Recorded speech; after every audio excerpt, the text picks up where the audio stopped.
Escucha la pregunta. Sin tener la ubicación exacta, no la dirección, ya sabes, ¿no?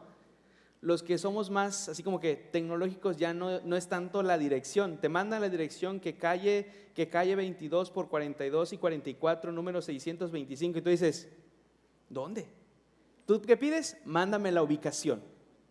Bueno, para los que están dotados y tienen este tipo de como que de capacidad de que en su cerebro tienen un Google Maps integrado, esto no les importa mucho porque ya saben hasta dónde está Pinzón 1, 2 y 3, Andamián y no sé qué cosas más, ¿no? Tienen esa capacidad maravillosa. Sin embargo, para los que dependemos de un Google Maps, si tú no tienes la ubicación exacta dónde vas a ir, la verdad es un riesgo grandote porque puedes perderte. Imagínate que unos amigos te invitan a su casa que está ubicada en Francisco de Montejo. Inicialmente te mandan la ubicación vía WhatsApp y tú le das ping y dices, bueno, me lanzo. Y te diriges desde aquí, desde el centro hacia Francisco de Montejo, va todo bien, ves la aplicación Google Maps, abres, ves el panorama completo, más o menos la ruta, pero más o menos a la altura del tecnológico de la 60, le pasa algo a tu Google Maps. Se congela. Y tú tranquilo, ¿no? Tú ya más o menos sabes, sigues avanzando y de pronto ves que se cierra. Entonces, y tú dices, híjole, mi celular no es tan sofisticado, ya está muy caliente. Antes decían eso, ¿no? El celular está muy caliente. Y ya no dices, vamos tranquilo. Pero tengo una noción dónde está la ubicación. Entonces sigues avanzando y llegas a la glorieta, la que está más o menos a la altura de la Universidad Marista, más o menos enfrente de un viejo molino, y doblas como rumbo al CICI, al Centro de Investigación. Tú dices, no, pues ya más o menos me ubicando. Abres una vez más tu celular, pero te das cuenta que la pila se agotó. Entonces tú dices, chispas, ¿qué hago? Ya estoy en Francisco de Montejo, pero Francisco de Montejo tiene etapas y muchas etapas. Si tú tienes una referencia así como muy clara, que no sea un Oxxo, ¿verdad? Porque hay gente que te dice, en la esquina del Oxxo, ahí a un ladito del Oxxo, pero hay un montón de Oxxo en la ciudad, así que esa no es una muy buena referencia. Pero si tienes más o menos una idea de dónde está ubicado el lugar de la casa de tus amigos, entonces corres el riesgo, tratas de llegar, pero tú sabes que tomar esa decisión es riesgosa. ¿Sabes por qué? Porque es probable que agarres calles en sentido contrario y que cuando vayas manejando vas viendo si es qué número de calle dice allá y estás intentando ubicarte e incluso corres el riesgo de que llegues tarde o que no llegues. ¿Te ha pasado eso? A mí me ha pasado. ¿Sabes? Muchas veces eso pasa en la oración. La oración es una ruta, un caminar con el Señor, pero a veces, ¿sabes? Comienzas a orar y te congelas en la oración, así como el Google Maps. De pronto no sabes qué decir ni cómo hacerle. Otras veces estás orando, intentas orar, estás ya en la oración, quizás dando gracias al Señor porque te bendijo en el trabajo en el día de hoy. Y estás orando y dando gracias Señor, porque nos bendijiste en el trabajo con un jefe muy bondadoso, muy bondadoso. Y estás pensando en ese momento, estás orando y dices, híjole, no metí la leche al refri, la dejé ahí en la meseta y no metí la comida. Y mañana, ¿qué vamos a desayunar? Y te descongelas y dices, estoy orando. Y vuelves a intentar orar. Y estás otra vez intentando orar y vuelves a orar. Pero al intentar de nuevo concentrarte en la oración, te quedas pensando, chispas, ¿por qué me pude haber perdido? Y entonces en vez de seguir orando, te das por vencido. Así que lo mejor que haces es, para ti, terminas la oración y ya no continúas. Te congelas. La ruta se perdió. ¿Te ha pasado? Pueden haber muchas razones para eso, ¿sabes? Pero una de las principales razones por la que nos ocurre es que no tenemos una ruta cuando oramos. En pocas palabras, no sabemos cómo orar. Jesús sabía que eso nos iba a ocurrir. Sabía que somos muy fácil de perdernos cuando estamos orando en nuestros pensamientos. Así que quiso enseñarnos no solo la importancia de orar y las características de la oración que estudiamos la semana pasada, sino que también nos dio una ruta para orar o una ruta que seguir mientras que oramos. De manera entonces que deseo que con esa intencionalidad del Señor hoy podamos leer Mateo capítulo 6, versículo 9 al 13, y tú puedas aprender esta ruta que el Señor quiere darnos. Así que acompáñame a estudiar, ubicando cada petición en unas paradas necesarias. Son 4 paradas que tienen esta ruta, los cuales llevan el nombre de reverencia, respuesta, ruego y recursos. Reverencia, respuesta, ruego y recursos. Debo decir que los nombres que en esta ocasión estoy usando los tomé de Daniel Henderson. Es uno de los libros de verdad muy bellos sobre la oración, que es Orando los Salmos. Si tú quieres explorar un poco más sobre esto, puedes conseguirlo en nuestra librería, de seguro que lo tiene. Y mucho de lo que diga, de verdad tengo que agradecer a Dios por la vida de Tim Keller, que me ha influenciado bastante sobre este tema, sobre la oración. De hecho, tiene un libro que se llama La oración. Así que quiero invitarte una vez más a pensar en esta ruta. Cuando oramos tenemos que saber hacia dónde vamos, dónde transitamos, y quiero que pensemos en esas paradas. Pero antes de pensar en esas paradas, quiero hacer una aclaración muy importante. Porque cuando oramos necesitamos saber cómo estamos orando, pero también de dónde brota esto. Y básicamente cuando tú lees Mateo capítulo 6, versículo 9, quiero que observes lo que Jesús dice al inicio. Ustedes pues oren de esta manera. ¿Notan bien lo que Jesús dijo? Jesús no dijo, repitan estas palabras después de mí. No dijo eso Jesús. Tampoco dijo, oren repitiendo o oren con estas palabras. Jesús dijo, oren de esta manera. No estoy diciendo que no podamos orar o que no oremos repitiendo literal el Padre Nuestro. Muchos de los que están aquí, que crecieron en contextos cristianos, de seguro se saben el Padre Nuestro y quizás lo hicieron, lo han orado. Y quiero decir, hay una bendición en hacerlo cuando lo haces con la conciencia y descansando en aquel que te la dio, sin duda. Pero lo que quiero decirte y lo que quiero que observes es lo siguiente. Jesús nos dio el Padre Nuestro no necesariamente para repetirlo en oración, sino para enseñarnos a orar. El enfoque no está tanto en la repetición, sino en la forma o en el patrón o en el modelo para orar. Es muy importante que lo tengas en cuenta. No estoy diciendo que no nos los memoricemos, al contrario, memoricémonos no solo el Padre Nuestro, grandes porciones de las Escrituras, porque de pronto si hay un niño siendo enseñado en casa, de pronto va a decir, el pastor le dijo que no lo memorizaran, así que, ¿para qué me lo pides, papá? No estoy diciendo eso, lo que estoy diciendo es que el enfoque es que nos dé un modelo para la oración. ¿Por qué esto es importante que tú lo sepas? Porque muchas veces el Padre Nuestro, esta oración enseñada, se ha vuelto como una fórmula mágica. No sé si se acuerdan de esa frase como abracadabra, donde esperabas que algo ocurría.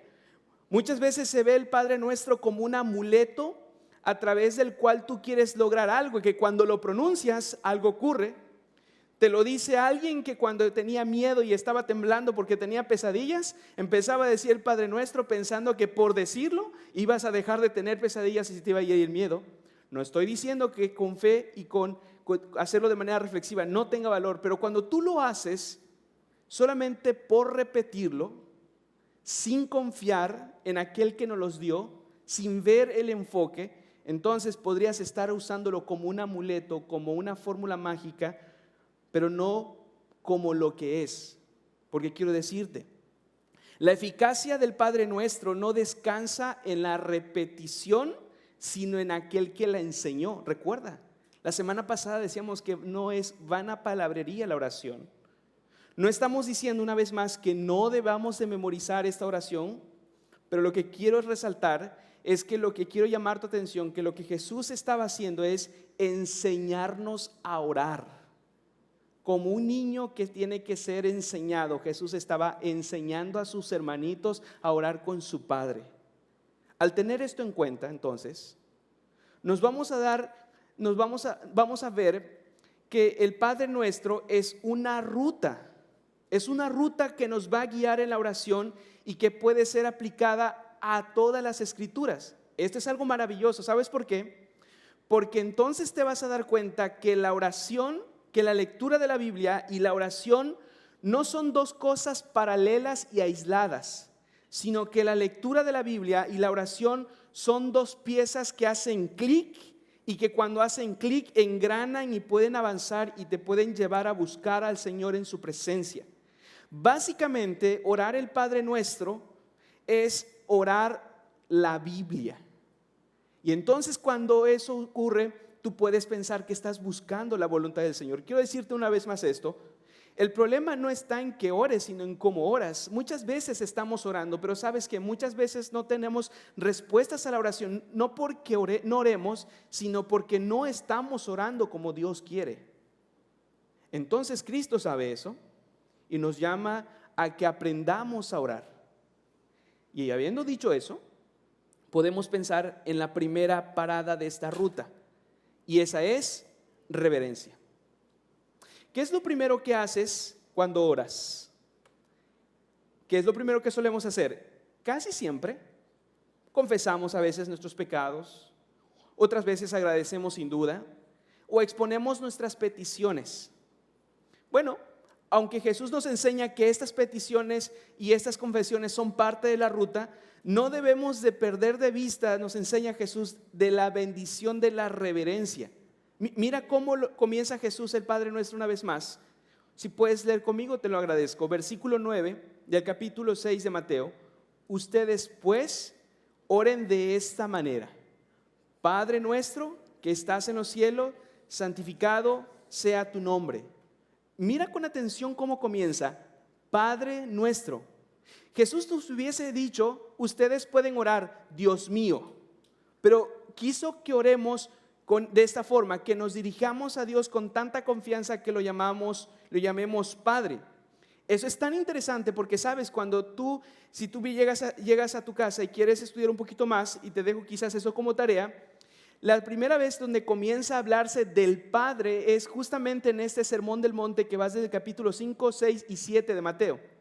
Y aparece 21 veces en estos 3 capítulos, ¿sabes?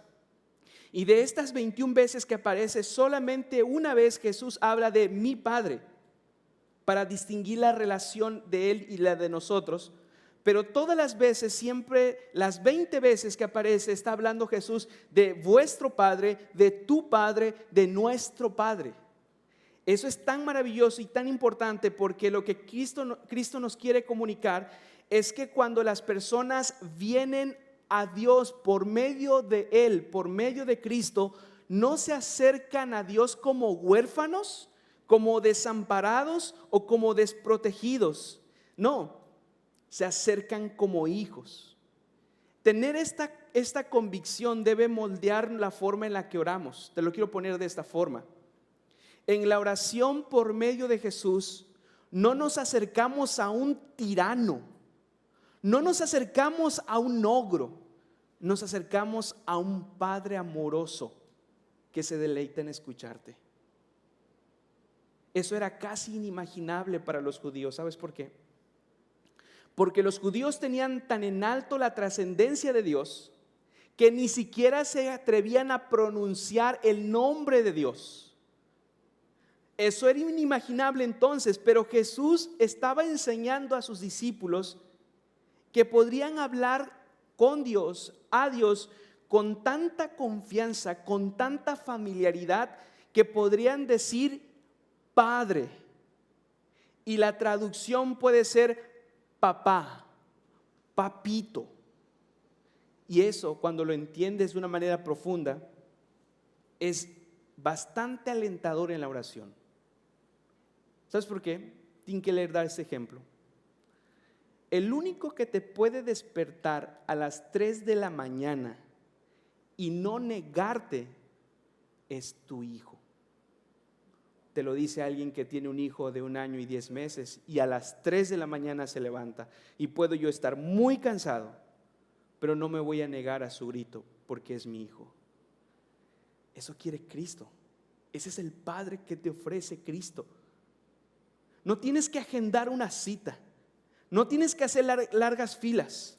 No tienes que pensarle tanto. No tienes que calcular cuánto tiempo. Jesús solamente te dice: ve y llámalo papito, Padre.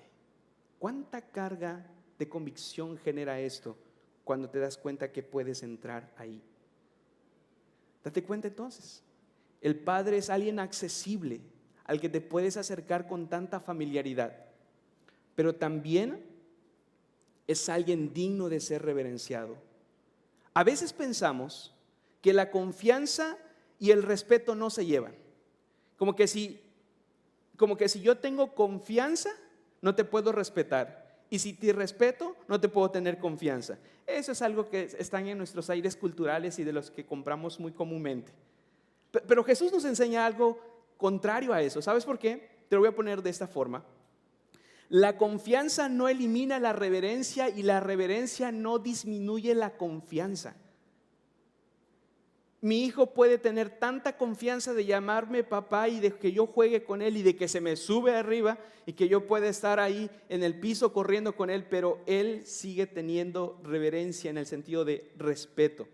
Bueno, después se pierde, ¿verdad?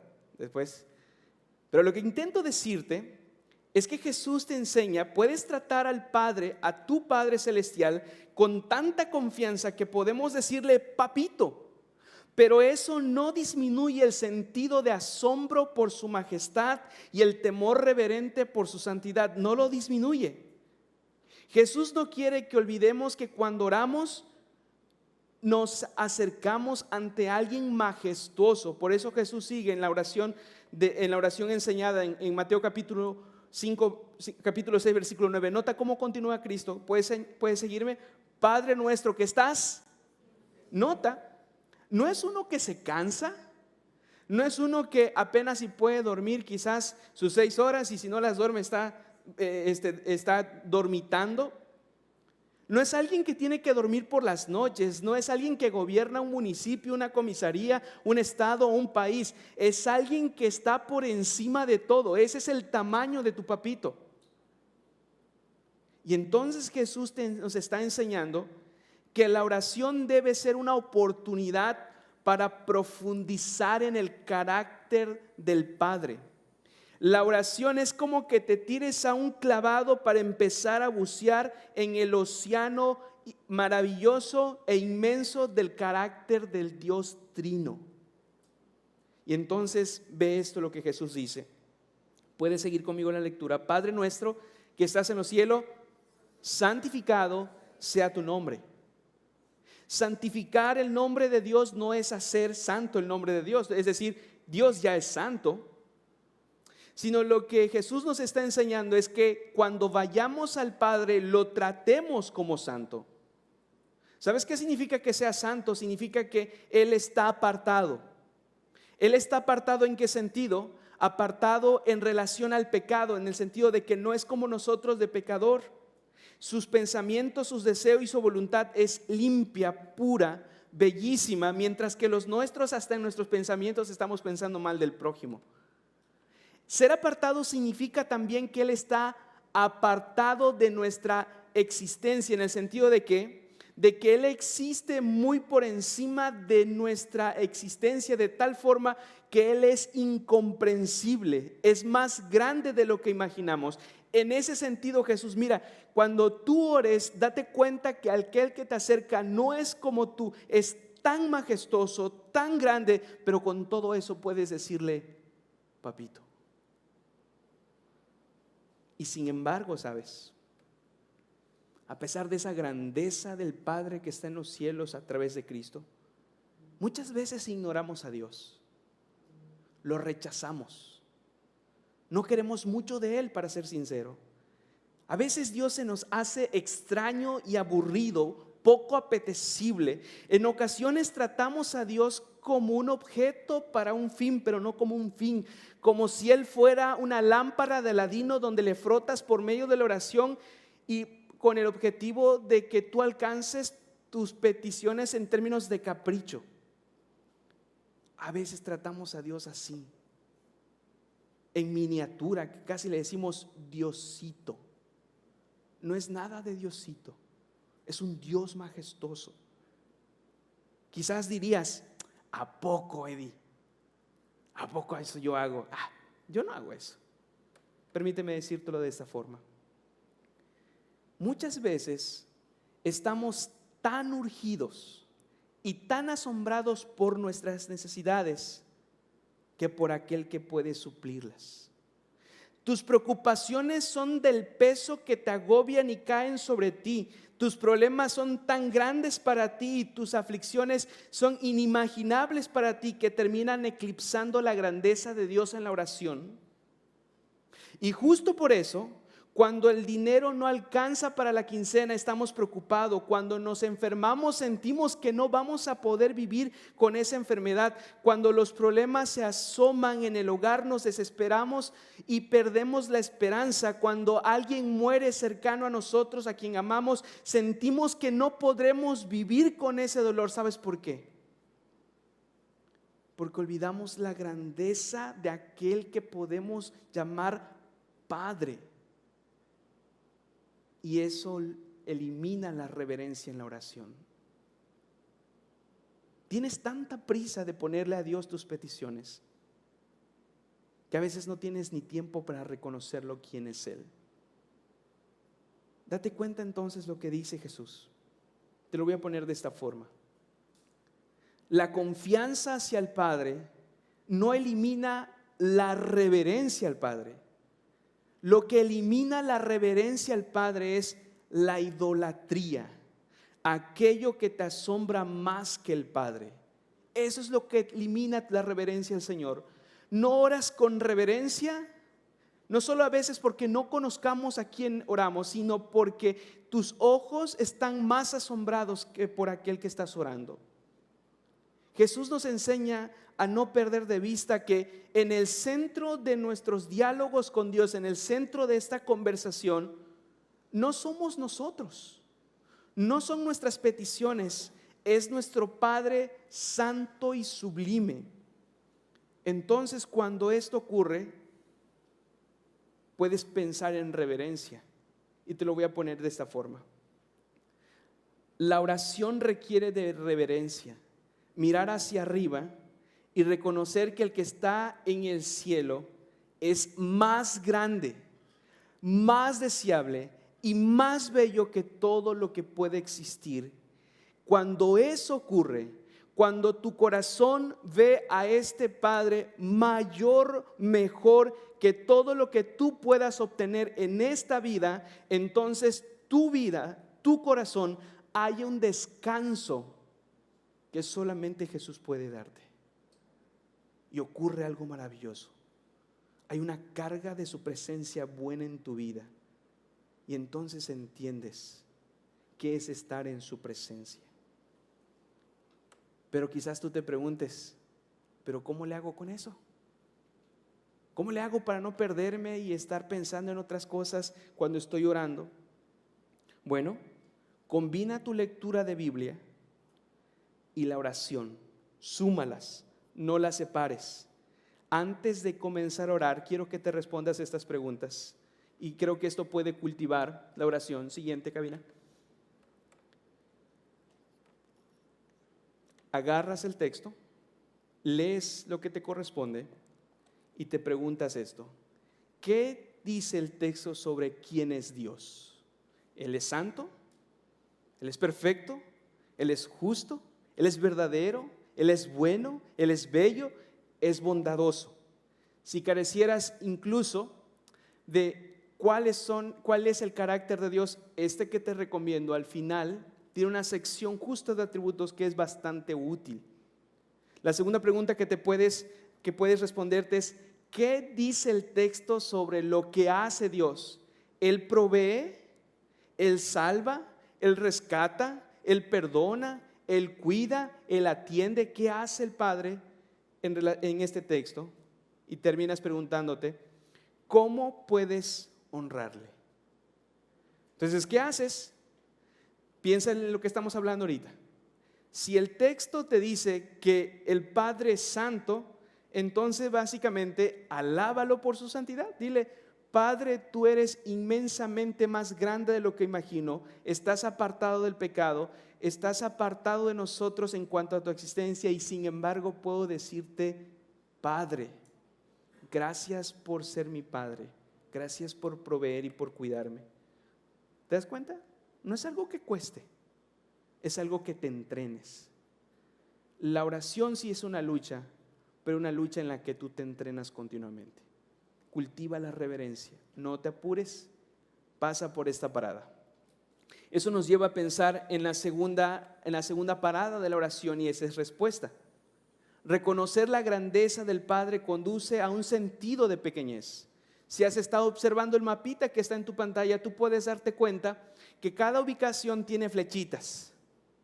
Puedes observarlas, que la reverencia es pensar hacia arriba en la inmensidad, en la grandeza, pero en la accesibilidad del Padre, con mucha confianza.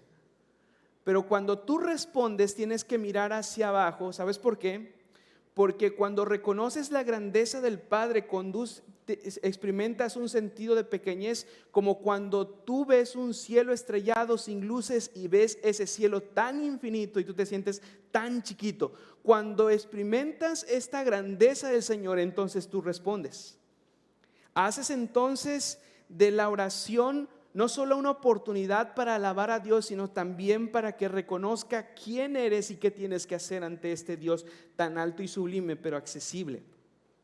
Y a eso nos lleva Jesús cuando continúa en el versículo 10 y Él nos dice, observa el versículo 10, si puedes leer conmigo te lo agradezco. Venga tu reino, hágase tu voluntad, así en el cielo, así en la tierra como en el cielo.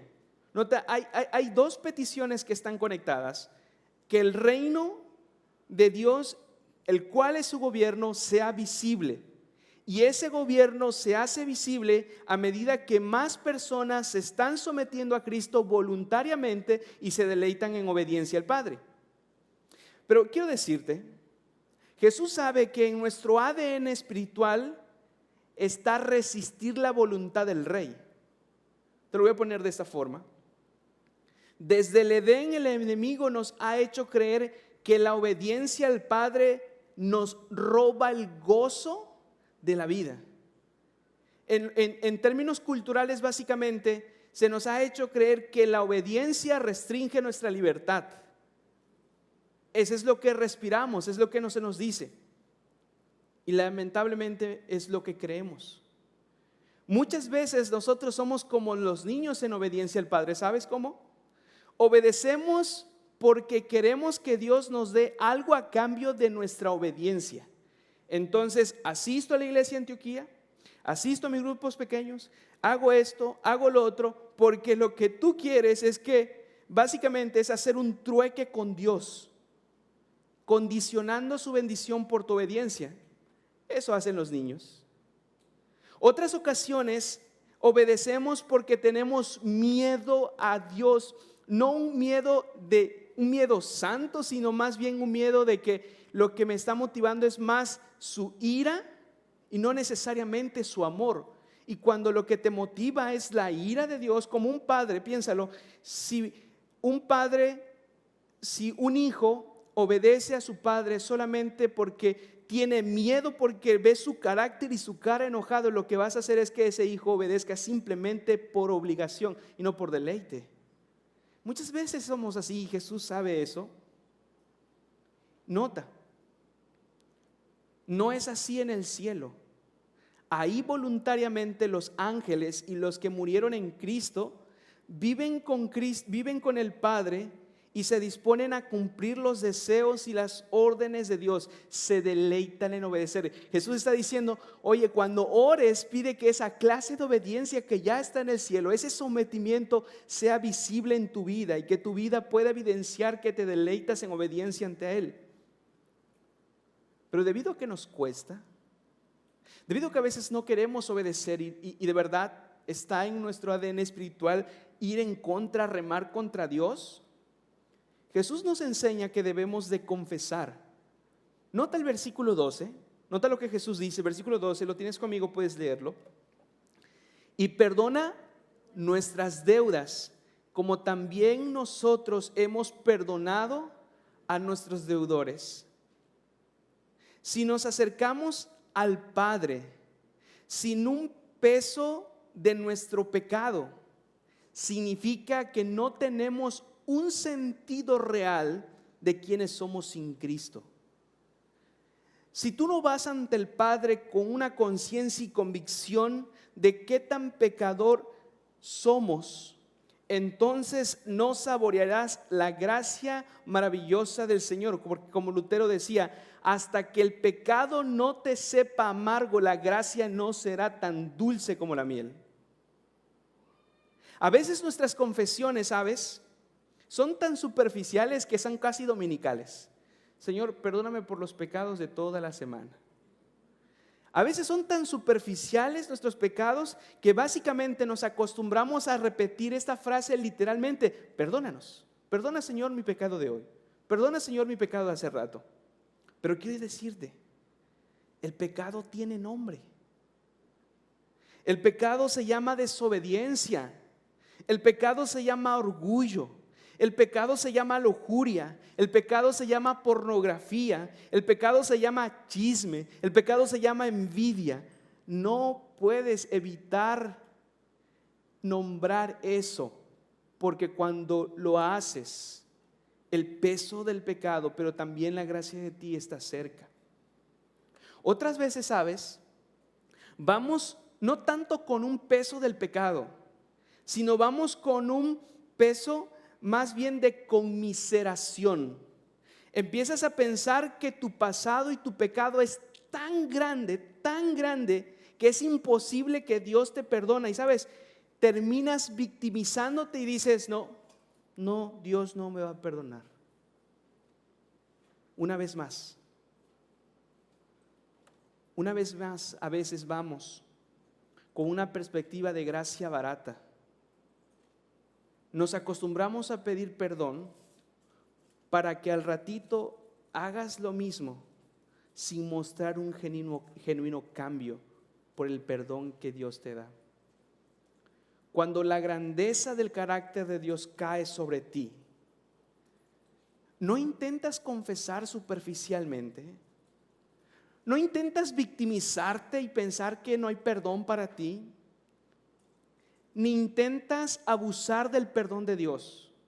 Te lo quiero poner de esta forma. Cuando la grandeza del Padre nos cae, respondemos con un sentido real de lo miserable que somos. Reconocemos que somos inmensamente miserables, sin duda, pero también te acercas con la confianza de que nuestra miseria no puede agotar su gracia, porque su gracia cubre multitud de pecados. Cuando experimentas este genuino arrepentimiento continuo y vienes al Padre y confiesas y experimentas el profundo amor de su gracia en ese contexto de oración, entonces te rindes ante este Rey en oración, rindes tu voluntad, rindes tus deseos, rindes tus ídolos, rindes todos de ti y anhelas obedecer la voluntad del Padre como sucede en el cielo, porque entonces la obediencia para ti es un deleite. Cuando tú reconoces que el Padre glorioso perdona la multitud de nuestros pecados, vas en oración y entonces al experimentar su perdón, la obediencia brota como un deleite, de tal forma que puedes decirle a ese Padre: papito, ¿qué quieres que yo haga? Ya no se vuelve una carga. Te deleitas en hacerlo, te deleitas en buscarlo, te deleitas en amar, te deleitas en servir. Entonces así respondes. Así que después de reverenciar su nombre santo, altísimo, Jesús nos enseña también a responder. Y quizás una vez más te preguntes, ¿cómo hago eso? Una vez más, no cierras tu Biblia, la tienes abierta, estás meditando en ella, ya oraste por reverencia, ya honraste su nombre y lo que viene es respondes. Y esto es lo que te puede ayudar cuando estás ahí. Estas preguntas, cabina, por favor. ¿Puedes responderte esto? ¿Qué me lleva a confesar este pasaje? ¿Hay algún deseo? ¿Hay algún afecto? ¿Hay algún pensamiento? ¿Hay alguna acción que debes rendir? Piénsalo. Usa es el Padre Nuestro. Si mi Padre es santo, naturalmente la respuesta es: yo soy pecador. Y Él también me lleva a que yo viva en santidad. Pero la verdad es que muchas veces no quiero vivir yo en santidad. Quiero vivir más en el pasado. Quiero regresar al Egipto de mis pecados y no a la tierra bendita de las promesas. Entonces tú reconoces tu pecado y le dices: Padre, Padre Santo, perdóname, porque en vez de vivir como tú vives siendo santo, vivo más constante en rebeldía. Confiesas. ¿Rebeldía en qué? Rebeldía en mis pensamientos contra ti. En rebeldía al no querer perdonar a mi hermana. Rebeldía en no querer ayudar a tal persona. Empiezas a bajarlo. Y entonces puedes pensar otra vez, si estás con este Padre y es un Padre amoroso, entonces tú puedes decir: Padre, te rindo a ti mi desesperación, porque muchas veces estoy tan preocupado en la quincena porque no me va a dar y me estoy angustiando y me estoy afligiendo. Perdóname. Perdóname porque me dijeron que estoy enfermo y ya me afligí. Va a llegar el diagnóstico en 15 días y no puedo dormir. Perdóname, Padre, porque tú me cuidas y que tú me proteges.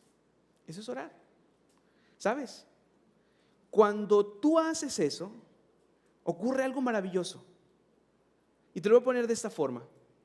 Hay muchas personas que tienen esa habilidad de deshebrar carne. Una pieza de pollo. Le das una pierna y parece que le diste 1 kilo de pollo, un cerro así de carne desmenuzada. Pero si se lo das a Eddie, te va a entregar solo 3 pedazos. La otra parte se la comió de quizás desmenuzando. Cuando tú traes a Dios, vienes a Dios en esta ruta, ¿sabes qué ocurre? Empiezas a deshebrar tu pecado una tras una, y algo ocurre. La palabra de Dios profundiza hasta lo más recóndito de tu corazón y te destapa. Quedas expuesto, pero también celebras la gracia que para ese pecado que estaba escondido Él la perdona. Eso es maravilloso, porque empiezas a experimentar cómo esa palabra está obrando en ti. Así que no te pierdas también de este tipo de respuesta. Hazlo. De verdad te reto a hacerlo y va a ser de bendición que lo hagas. Eso entonces nos lleva a nuestra tercera parada en este mapa, y ese es el ruego.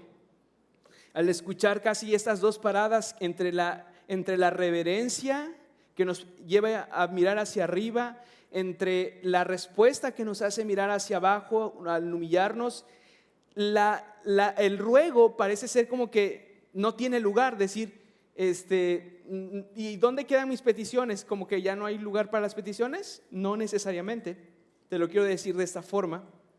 La oración también se trata de nosotros, pero quiero ponértelo así: no estando en el centro, sino orbitando sobre el Padre. Tú no estás en el centro de la oración, pero sí estás en oración y estás orbitando sobre el Padre glorioso y amoroso. Después de todo, el Padre quiere atender nuestras necesidades. Así que Jesús nos lleva al ruego y nos enseña a orar de esta forma. Nota el versículo 11, muy cortito, creo que lo puedes decir casi de memoria. Danos hoy,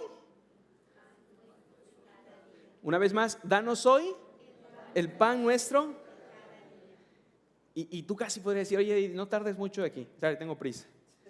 Y además no tardes mucho aquí porque yo soy experto en eso. ¿Sabes? Cuando pido, tengo casi una lista de supermercados, como si fuera un papiro así de 3 metros, y ahí le listé a Dios todas mis peticiones como niño en Santa Claus. Así. Ahí le tengo todas las peticiones. Pero incluso aun cuando hagas eso, Jesús nos enseña que roguemos de la forma en la que Él quiere. Una cosa es que pidas y otra cosa es que pidas como Él quiere. Entonces el Señor nos enseña a rogar como Él quiere. ¿Y sabes qué como quiere? Nota la forma en la que dice, no sé si te lo observas, pero me resulta sorprendente. Lo leía y digo, Señor, yo oraría de otra forma, porque nota que Jesús dice, danos hoy el pan de cada día. Pero yo como buen occidental le oraría al Señor, dame por favor, Padre, el pan de mañana, después de la siguiente semana, y si puedes, porfa, el del siguiente mes, y mejor, Padre, mejor, dame los 5 años garantizados. ¿Sale? Yo como buen occidental haría eso. ¿Sabes por qué? Porque estamos acostumbrados a que compras para una semana hacia adelante y no hacia el día. Y no estoy diciendo que no podamos planificar, no me malentiendas, pero lo que estoy diciendo es que el Señor nos enseña a pedir de una forma que no estemos angustiados por el mañana, que no estés preocupado por lo que te va a faltar. Casi siempre estamos preocupados que si nos va a faltar más recursos, si nos va a dar esto, estamos preocupados por la enfermedad, estamos preocupados por el trabajo, estamos preocupados por la presión arterial, aunque no le baje yo a la coca, ¿no? Estoy preocupado. Y solemos tanto estar preocupados en eso que olvidamos cómo el Señor nos manda a pedirle. Así que lo que Jesús está enseñándonos es que cuando tú pidas, aprende a pedir y te está enseñando, pide para vivir un día a la vez. Como un comentarista dice, Jesús nos enseña a pedir por nuestras necesidades, no por nuestras codicias. Jesús sabe que nos gusta mucho repetir esa canción, nunca es suficiente para ti. Siempre quieres más, siempre anhelas más, siempre estás buscando y anhelando más y no eres saciado. Jesús te enseña, mira, cuando ora por tus necesidades, no por tu avaricia. Así que nota, quiero ponértelo de esta forma. La grandeza del Padre al que te acercas no minimiza nuestras necesidades, sino las trata con sentido de realidad y nos da confianza de que ninguna necesidad agotará sus riquezas. Cuando tú sacas de la ecuación y de la ruta de la oración eso, ¿sabes qué pasa? Te acercas a Dios pensando que para Dios es imposible tu situación económica, es imposible tu salud, es imposible tus problemas, y entonces empiezas a ver tus problemas más grandes que Dios, porque tus problemas sobrepasan el carácter de Dios. Y entonces cuando oras, olvidas que la inmensidad de tu problema son una motita ante la gran y maravillosa grandeza del Señor. Entonces Jesús te dice, mira, no quiero que minimices tus necesidades. Claro que no, tráelas. Pero tráelas con ese sentido de realidad y con esta profunda confianza. Ninguna necesidad, cree eso, ninguna necesidad va a agotar la abundancia del Señor. Ninguna. Así que pide, pero pide guiado por su palabra. Entonces, una vez más me preguntas, ¿y cómo le hago? Quiero que lo pienses de esta forma. Entonces piensa cómo puedes usar el mismo pasaje para orar pidiendo como Él quiere. Entonces debes responderte esta pregunta siguiente. Debes responderte, ¿qué me lleva a pedir este texto para mí y para otros? Piénsalo, una vez más. Vuelve al texto. estás hablando de un Padre proveedor santo que atiende tus necesidades. Entonces, tú puedes orar: Padre, tú sabes que esta quincena tengo que hacer unos pagotes y quizás no me dé. Ayúdame para que no falte comida en la mesa y para tener contentamiento con lo que me has dado. Eso es fácil, brota de ahí. También podrías orar: Padre, gracias Padre, porque tú me has bendecido.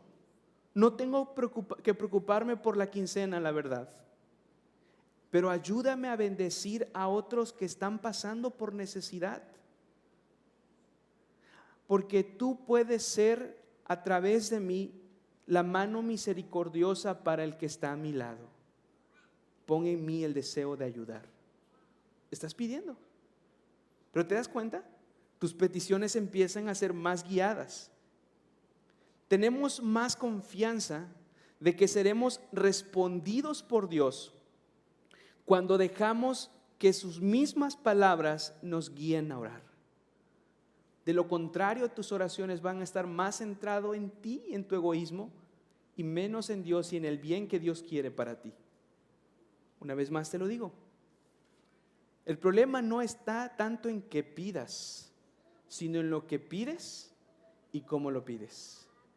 Él quiere que ores de esta forma. Naturalmente eso nos lleva a nuestra cuarta parada, y ese es recurso. Recuerda, es una reverencia ante este Padre santo y exaltado. Tú respondes en humillación confesando tu pecado, traes ante Él tus peticiones, tus ruegos, vienes tú, pero también te preparas para lo que viene y está fuera de ti. La ruta de la oración incluye los recursos que necesitamos usar para avanzar en la carrera cristiana. Así que Jesús nos enseña a orar de esta forma. Versículo 13, nota lo que dice. ¿Puedes leer conmigo? Y no nos dejes caer en tentación, sino líbranos del mal, porque tuyo es el reino, el poder y la gloria para siempre. Amén. Nota, Jesús nos enseña a orar no ignorando lo que hay fuera de nosotros. Hay una lucha, hay una guerra, estamos en una guerra espiritual. Sabemos que somos tentados no solamente por nuestros propios deseos y pensamientos, sino que también somos tentados por un enemigo maligno que, aunque ha sido derrotado oficialmente en la cruz, aún tiene poder incluso para dañarnos. Y aunque en nuestras versiones se traduce como mal, la traducción también podría ser como maligno. Es decir, después de todo, el que opera el mal en el mundo es el maligno. Cuando entonces lo ves de esta forma, no puedes evitar pensar en un personaje en el Nuevo Testamento en relación a esto, y ese es Pedro. ¿Sabes? Cuando Pedro le había dicho al Señor: Señor, yo iré hasta la misma cruz, donde tú mueras casi, yo moriré. Y le dijo: Simón, Simón, ¿sabes? Satanás ha pedido zarandearte como a trigo, pero yo he rogado que tu fe no desfallezca. Pedro estaba protegido, pero aún así, él tenía que orar para no ceder a la tentación. Y sabes, sí oró, pero en una velada de oración.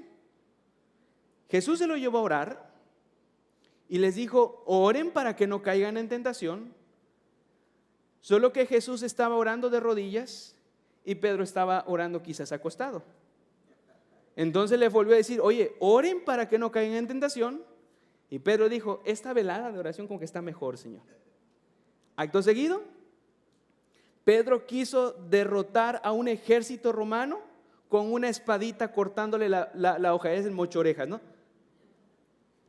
Y unas horas después, Pedro terminó renegando de Jesús, casi maldiciéndolo. ¿Qué te enseña eso? Una de las razones, te lo voy a poner así, una de las razones principales por las que solemos ceder a la tentación es porque no oramos por fortaleza para enfrentar al enemigo. Cedemos a la preocupación. La preocupación te agobia, cedemos a la queja, cedemos al descontento, bajamos la guardia ante la lujuria y las fantasías sexuales, nos rendimos ante la pornografía y ante la masturbación, cedemos ante la impaciencia y a la desconfianza, nuestros matrimonios se desbaratan, nuestros hijos sean destruidos porque no oramos para que el Señor fortalezca tu vida y te conduzca en lo que tienes que hacer y no cedas ante las flechas del enemigo que quiere dañarte y que tú eres su blanco. Entonces Jesús te dice, tienes que orar echando recursos de lo que te da la palabra para que no cedas a la tentación. Tienes que mirar hacia afuera y ver que hay una guerra contra ti y que tú eres un soldado y tienes que equiparte y te equipas con oración. Entonces nos lleva a pensar una vez más, ¿cómo le hago? Así como hay preguntas para las primeras 3 paradas, tenemos pregunta para la 4ª parada, y esa es una de las preguntas que puede ayudarte. ¿Cómo me ayuda este pasaje para mis luchas y tentaciones? ¿Cómo lo hace este pasaje para mis luchas y tentaciones? Una vez más regresa al Padre Nuestro y date cuenta que si puesto que es un Padre celestial santo que Él también suple, entonces tú podrías orarle, Padre, líbrame de intentar hacer tratos con el enemigo al creerle que no pasa nada si coqueteo con. Y si tú lo piensas en tus necesidades, puedes decirle, Padre, líbrame de intentar sacrificar mi relación contigo y la relación con mi familia por trabajar más para ganar más, pensando que mientras más tengo, mejor me va.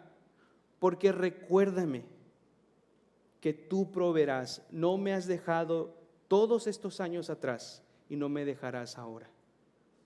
Estás rogando para que no cedas al materialismo. Estás rogando para que el Señor te guarde. Camina esta ruta.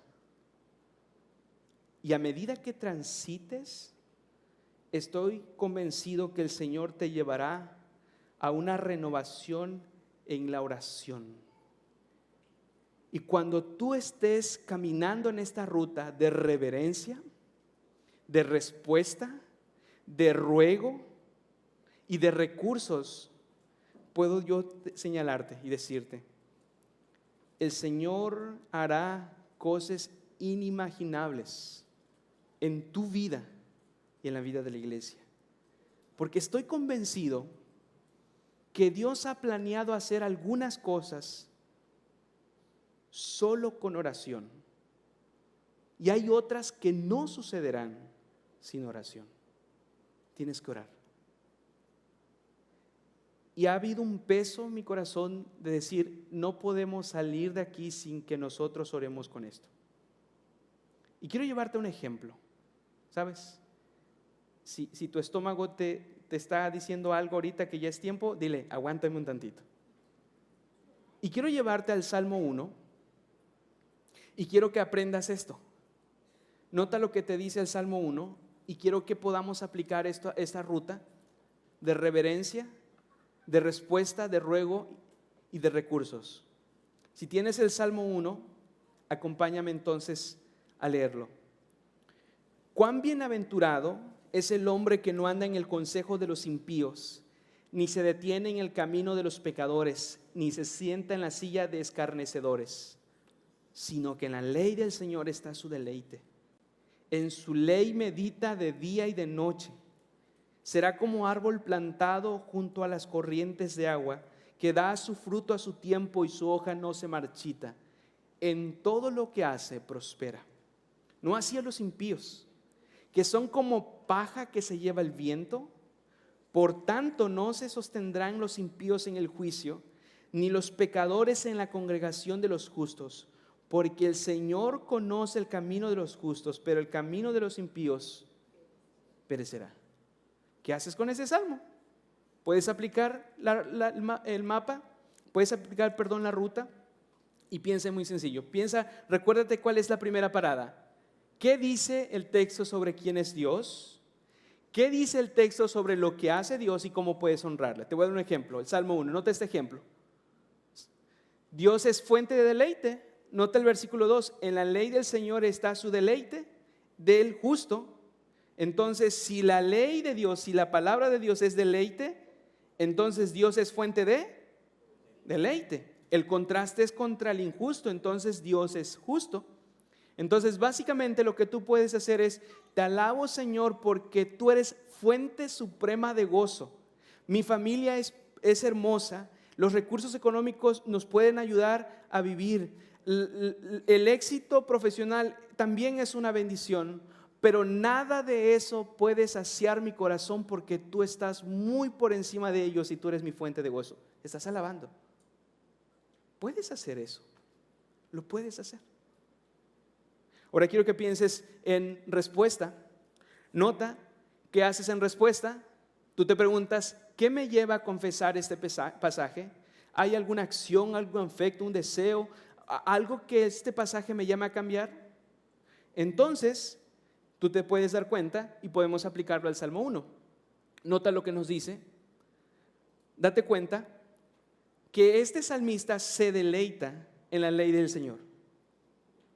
Entonces tu respuesta es decir, la verdad, Señor, a veces no tengo ni siquiera el más mínimo deleite en tu palabra. A veces prefiero scrollear en mi celular, verme una serie en vez de deleitarme. La verdad, tu palabra no es un deleite, confiesas. Lo estás haciendo.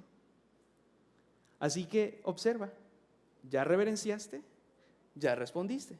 Ahora pasas a ruego. Recuerda cuál es la pregunta para ruego. ¿Qué me lleva a pedir este texto para mí y para otros? Nota el salmo. ¿Qué puedes pedir? Nota que el salmista se deleita en la palabra. Es un deleite para la palabra, pero los impíos se deleitan en la maldad. ¿Qué puedes rogar? Bueno, Señor, dame la convicción de que tu palabra es deleitosa. Te ruego que caiga sobre mí un peso de tal forma que hoy no termine el día hasta que yo esté rendido ante tu palabra y en oración. Dame esa convicción para que yo lo haga, porque cuando la convicción está en mi corazón, la acción se produce, porque la convicción produce acción. Entonces, oras así. Y cuando piensas en otros, tú puedes pensar en los malvados. Y entonces el texto también nos lleva a pensar, Señor, ¿qué personas no creyentes están a mi alrededor? Y entonces ahora, Señor, esto que anhelo de ti, que busco de ti, anhelo que otras personas también lo tengan de ti. Anhelo que mi vecino, que mi primo, que mi hermano no creyente puedan rendirse a tus pies y puedan deleitarse en esta palabra y saboreen la bendición de Cristo. ¿Lo puedes hacer? ¿Vas bien? Y entonces terminamos con recursos. Recuérdate la pregunta de recursos. ¿Cómo me ayuda este pasaje para mis luchas y mis tentaciones?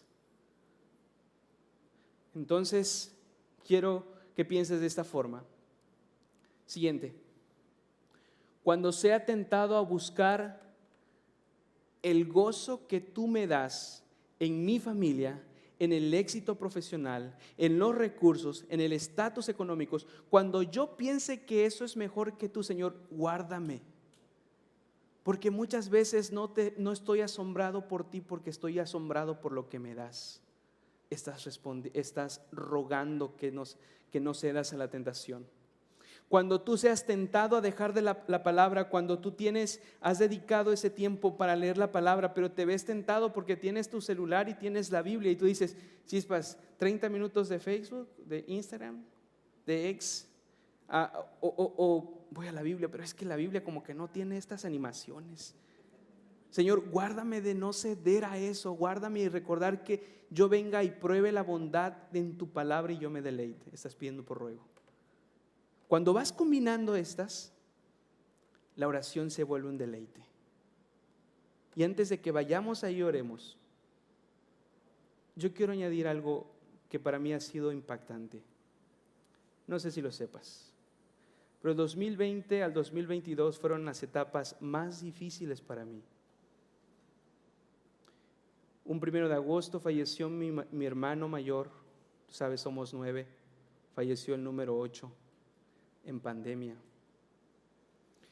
Y un 13 de agosto estábamos haciendo lo mismo con mi mamá, pero por cirrosis. Mientras que mi papá estaba luchando con su 6ª quimioterapia del 2º ciclo, es decir, su 12ª quimioterapia. Y estaba hecho huesos. Acto seguido, en los siguientes meses, mi papá estaba en situaciones tan difíciles que pensamos que moriría, pero no murió, creyó. Pero tan solo 1 año y medio después, en un abril del 2022, recibimos la noticia de que había metástasis y que solo le quedaba quizás unos cuantos 4 meses de vida. Un mes después, Dios concedió que mi esposa, después de 3 años, estuviera embarazada. Pero 2 meses después, 2 meses después, mi esposa estaba teniendo un aborto espontáneo. Un mes después, mi papá estaba muriendo. No sé tú, pero cuando tú escuchas eso, me siento como Noemí. Y sabes, sentí que el mundo se me caía sobre mí. Sentí que todo lo que había aprendido no estaba. Sentí que lo que mejor era dormir todo el día porque así no pensaba. Hasta que mi esposa me dijo, oye, algo está ocurriendo en ti. Y me llevó en oración. Y mi tristeza no desapareció, pero se hundió en el mar de su grandeza. Conocí a Dios, su presencia, lo bello, lo hermoso, ahí en la oración. ¿Sabes? No tienes que llegar a ese punto para saberlo. Pero si hoy puedes disfrutar de este Dios y caminar con Él en esta ruta, no lo evites, hazlo. Quiero llevarte entonces a que lo hagas en este momento. ¿Sabes? Si a ti no te importa mucho, te entiendo, no hay problema por ello. Al menos no hacia mí. Puedes hacer como mi Raulito cuando se hace el dormido. Pero si el Señor generó convicción para que hoy te comprometas a buscar más de su presencia en oración, orando como Jesús ora, te voy a dar unos cuantos segundos. Usa el Salmo, usa el Padre Nuestro y pasa de la alabanza de la reverencia a la respuesta y de la respuesta al ruego y del ruego a los recursos. Ahí en tu lugar hazlo. Tranquilo, no lo hagas por presión, ¿sales? Nada por obligación, no lo hagas por presión, hazlo por convicción. Así que comienza.